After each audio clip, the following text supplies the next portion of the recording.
Hi there, welcome to Radio Out There.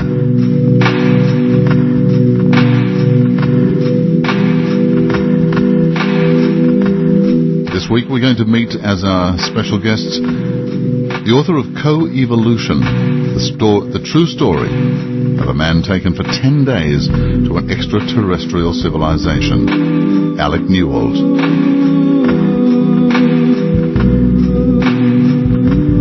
Alec recounts his journey in the book and now tells us on Radio Out There his amazing experiences at the time and the impact that it's had on his life. Because it's such an incredible story, Alec's co-evolution journey is our entire program this week.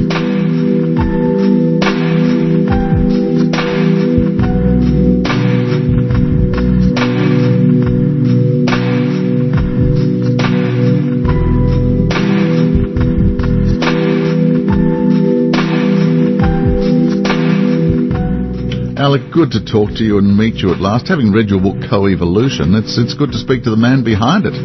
Well, it's wonderful to catch up, Barry. You're doing a wonderful job there with the online radio, and it's just a privilege to be able to chat to you.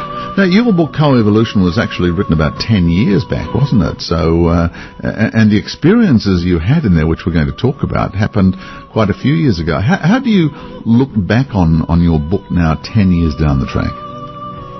Well, I wished I had more courage, Barry, when I first wrote it. There was a lot more to the story than I originally published, and the events that have happened in the last 10 or 20 years since that date have probably, would suggest to me now, you could be a trailblazer if you like, but it's you need a lot of courage to be a voice in the wilderness, and yes, indeed.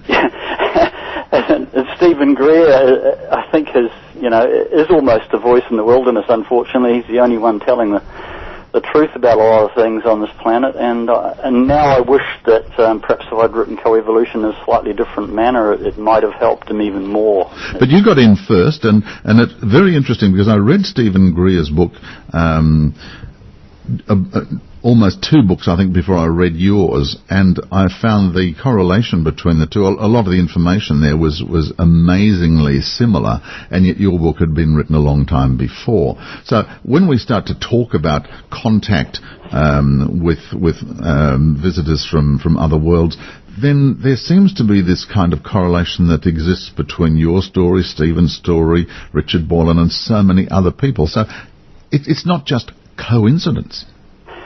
Well, the thing is, Barry, that I did feel I was telling a lone story initially because there were so few stories written about benevolent or friendly interactions. I was surrounded by people with terrifying stories. Once I joined like groups in New Zealand and people that had experience were sharing them with me in private discussion groups, and also some of the books I'd read around about that time to catch up basically with what was going on and being published. And I felt like I was a lone voice. I was telling a story that wasn't dramatic or traumatic, and I sort of felt, why is my interaction different?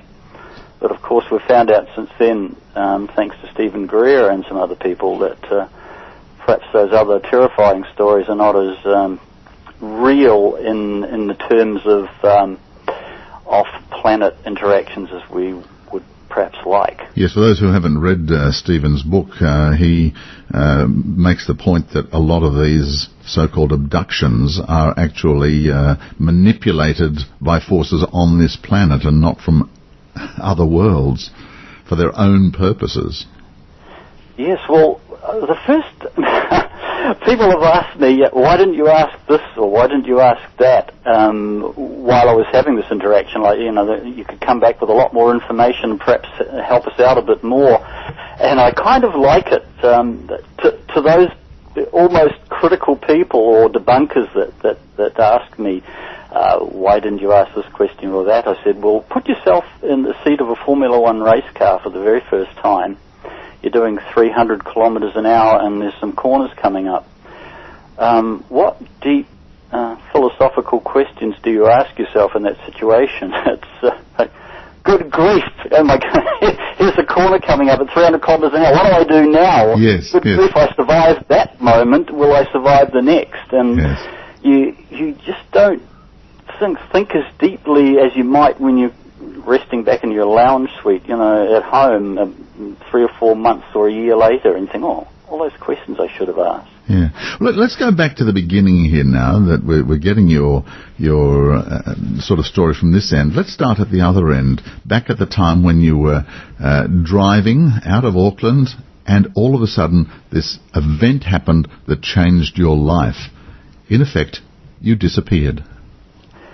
Yes, well, that's the biggest problem I had, Barry, was actually relating where I was at, because I truly did believe that I'd crashed the car and that I was dead, and this was some sort of an afterlife.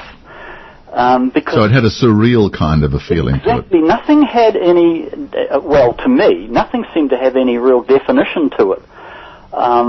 This seems to be a common theme of the more interesting stories that are coming out now too, that we're sort of in an etherical world, a world without solid 3D reality that you could grab hold of and carry around. And what I was surrounded with was a load of this, and that even included the interaction with the entities that I met.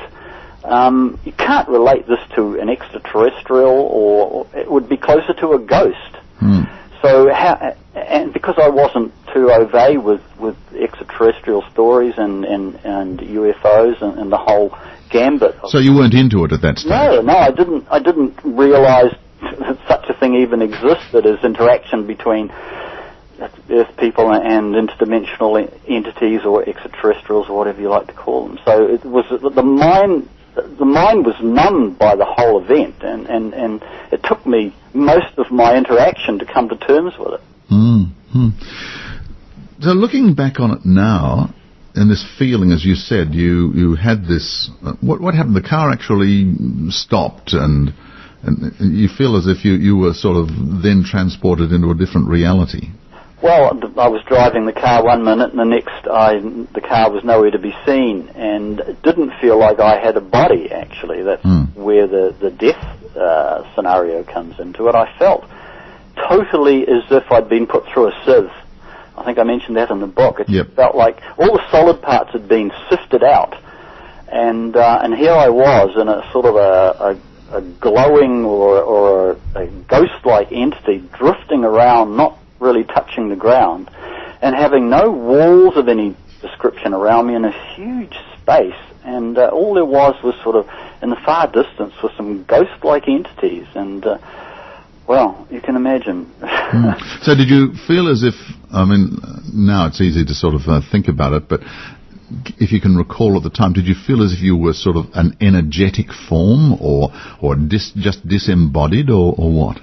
Well, that was interesting, because I was sort of, while I was drifting around in this almost formless void, I was sort of asking myself questions about, like, how do I move, and or should I move, and the thought processes that went through me then led me to being able to move. It was like I could do what I wanted to do by thinking about it, and it's a whole new reality to be in a position where you don't have a body, you don't have legs to motivate, or arms to reach. So therefore, the thought of your reality, the thoughts that you need to project to make things happen for you, was what I was getting used to, and it was like going through a teaching process, a self-teaching process. But did this come to you naturally, or were you given a thought to do this, or what? Well, this is. I wish I knew. I think that it was self-taught. Even, because I had no idea how long I was in limbo. It could have been a minute, or it could have been an hour, or it was probably actually a day or two. So there was a lot more going on. Time didn't mean anything anymore, and this seems to be another concept we need to get our minds around. What is time? Non-physicality and non-time. Yes. So yes, the difficulty was if I was teaching myself, what was I teaching?